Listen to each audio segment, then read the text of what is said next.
गणेशाय नमः।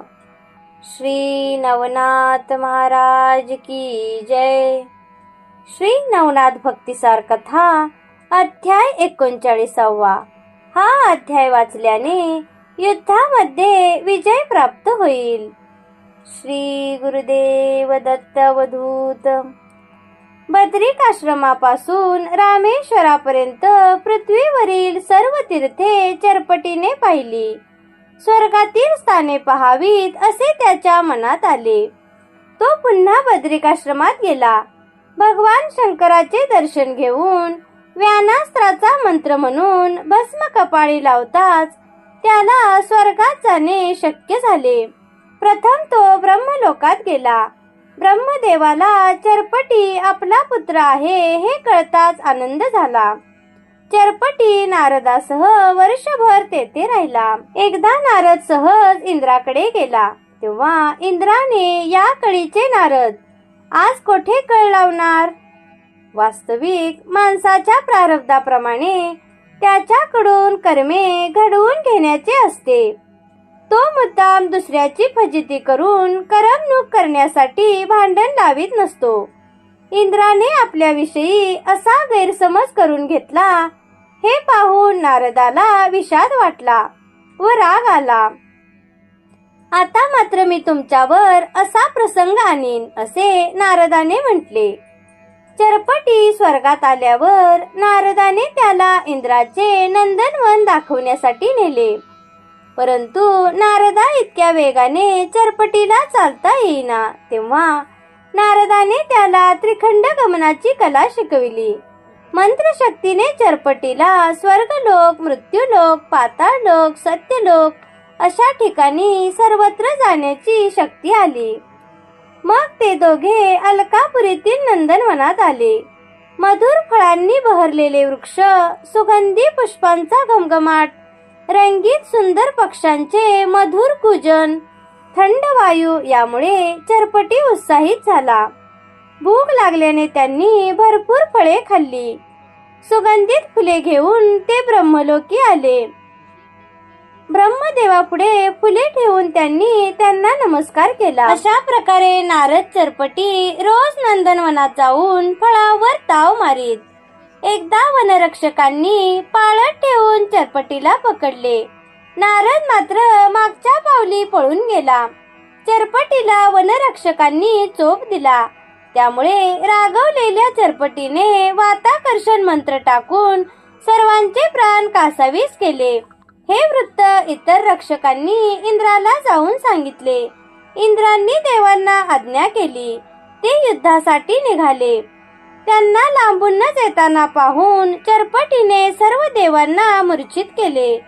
नंदनवनाच्या दोन्ही बाजूंनी विष्णू सेना व शिवाची सेना येताना पाहून चरपटीने विचार केला, विष्णूंनी सुदर्शन चक्राचा प्रयोग केला तर आपले काही चालणार नाही। तेव्हा ते आधीच प्रभावहीन करावे म्हणून मोहनास्त्र सोडून चिमूटभर भस्म फेकताच सुदर्शन चक्र जड झाले। 56 कोटी विष्णुसेना निचेष्ट केली। चरपटीजवळ विष्णूंची आयुधे पाहून ब्रह्मदेवाने विचारले, ही आयुधे तू कोठून आणलीस? चरपटीने प्रथम पासून ज्या घटना घडल्या ते सर्व युद्धापर्यंतचे वृत्त ब्रह्मदेवाला सांगितले। ब्रह्मदेव रागाने म्हणाला, विष्णू, शंकर व मी सर्व जगाचे निर्मिती, पोषण, संहार असे काम करतो। ते जर मूर्छित झाले तर जगाचे व्यवहार थांबतील। मलाही त्यांच्याप्रमाणे निश्चेष्ट करून टाक, म्हणजे तुझे समाधान होईल। चरपटी मोठ्या उत्साहाने स्वतःचा पराक्रम पित्याला सांगण्यासाठी आला। त्याची अपेक्षा आपले कौतुक होईल, परंतु वेगळेच घडले। ब्रह्मदेवाने चरपटीचे हे कृत्य अनुचित वाटले। त्यांनी त्याचा निषेध केला। ब्रह्मदेव चरपटीला घेऊन नंदनवनात गेला। त्याने चरपटीला आज्ञा देऊन शंकर, विष्णू, इंद्र व त्यांची सेना यांना उठविण्यास सांगितले। निर्मोसलेल्या चरपटीने अस्त्रे आवरून घेतली व सर्वजण सावध झाले। ब्रह्मदेवाने चरपटीच्या हाताला धरून विष्णू महेश यांच्या चरणावर घातले. क्षमायाचना करायला सांगितली. चरपटी म्हणजे पिंपलायन आहे असा त्यांचा सर्वांचा परिचय करून दिला. इतक्यात नारद विनाशंकार करीत तेथे आले. त्यांनी इंद्राला त्याचा उपवास करून नारदाचा अपमान केला याची आठवण करून दिली. हा सर्व खेळ नारदाने केला हे इंद्रांच्या लक्षात आले. असे पुन्हा न करण्याची समज नारदाने इंद्राला दिली. इंद्रालाही ती गोष्ट मान्य झाली. 1 वर्षभर नारद चरपटी सत्यलोकात राहिले. नित्य मणिकर्णिकेचे स्नान, नारदाचा बहुश्रुत सहवास, त्यामुळे चरपटीला आनंद झाला. नंतर नारद चरपटी पाताळातील स्थाने पाहण्यासाठी गेले. तेथे बळीराजाने त्यांचे स्वागत केले. चरपटीने भेट दिली नाही असे त्रिखंडात एकही स्थान राहिले नाही. श्री नवनाथ भक्तिसार कथा अध्याय 40. हा अध्याय वाचल्याने हा अध्याय परिसाप्रमाणे अथवा कामधेनू सारखा सर्व इच्छा पूर्ण करील. संपूर्ण ग्रंथ वाचण्याचे पुण्य मिळेल व पुत्र पौत्र धनधान्य यश इत्यादिकांची प्राप्ती होईल. श्री गुरुदेव दत्त अवधूत. एकदा देवसभा भरली असताना इंद्र देवगुरु बृहस्पतींना म्हणाला, तुम्ही आमचे गुरु. आतापर्यंत तुम्ही आम्हाला अनेक विद्या देऊन सामर्थ्यवान बनविले, तरी वाताकर्षण विद्या आम्हाला येत नाही. परवा चरपटी नावाचा एक अल्पवयाचा यतिनंदन वनात आला होता. त्याने सर्व देवांना, गंधर्व, मला स्वतःला आणि असंख्य सेनेला या वाताकर्षण मंत्रविद्येने निचेष्ट केले होते. केवढी फजिती झाली आमची.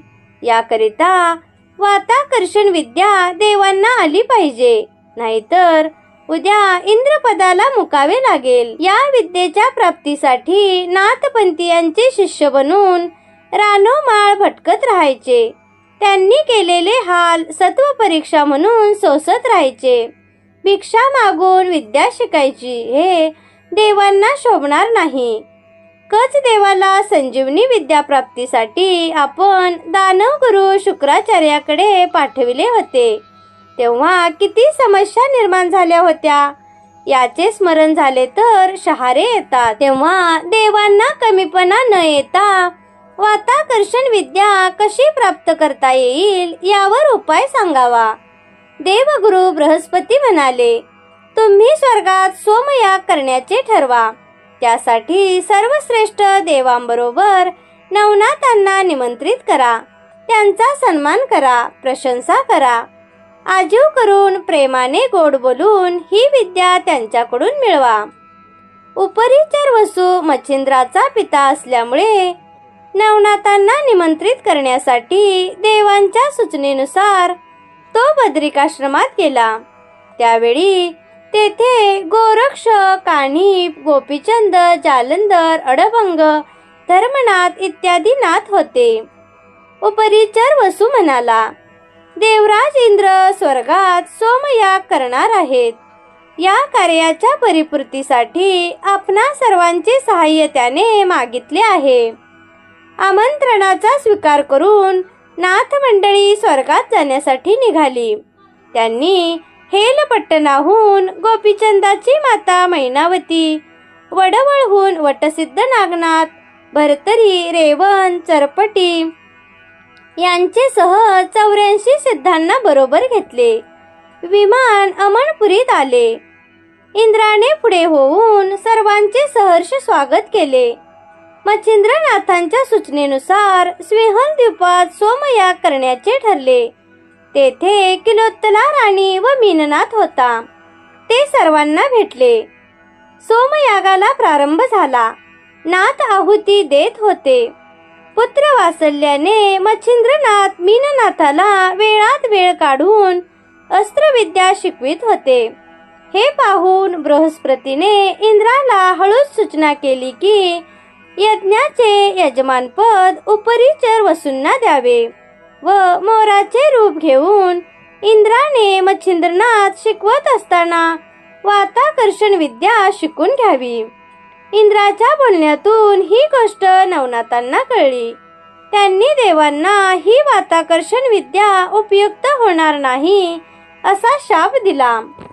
देवांनी नाथांकडे क्षमा याचना केली व शाप मिळवला.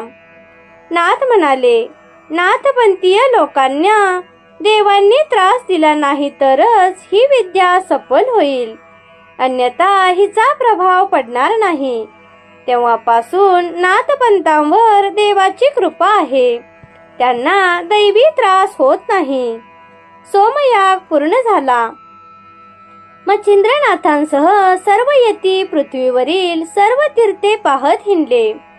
किलोत्तला राणीचा निरोप घेताना मच्छिंद्रनाथ गहिवरले. पृथ्वीवरील सह्य पर्वतावर अनुष्ठान करण्याचे इंद्राने ठरविले.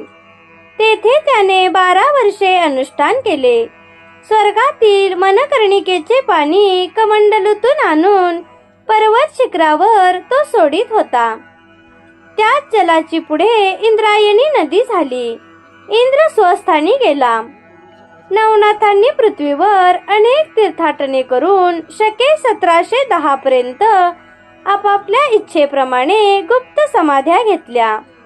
मच्छिंद्रनाथ कानिफनाथ गर्भगिरी पर्वतावर राहिले. जालंधर जानपीर तर गहिनीनाथ गैबीपीर म्हणून राहिला. वडवाल येथे नागनाथ तर मान देशातील विटे गावी रेवणनाथ राहिले. चरपटी अडभंगी चौरंगीनाथ मात्र अद्याप गुप्त संचार करीत आहेत. भरतरी पाताळलोकात, मीननाथ स्वर्गलोकी तर गोरक्षनाथ गिरनार पर्वतावर दत्तात्रय आश्रमात राहिला. गोपीचंद धर्मनाथ माता मैनावती वैकुंठात गेले. त्या सर्वांचे शिष्य 84 सिद्ध झाले. अशी ही नवनाथांची व त्यांच्या शिष्यांची अद्भुत कथा पूर्ण झाली. श्री नवनाथ महाराज की जय. अशाच नवनवीन व्हिडिओसाठी माझ्या चॅनेलला नक्की सबस्क्राईब करा. बेल आयकॉनवरही क्लिक करा. धन्यवाद.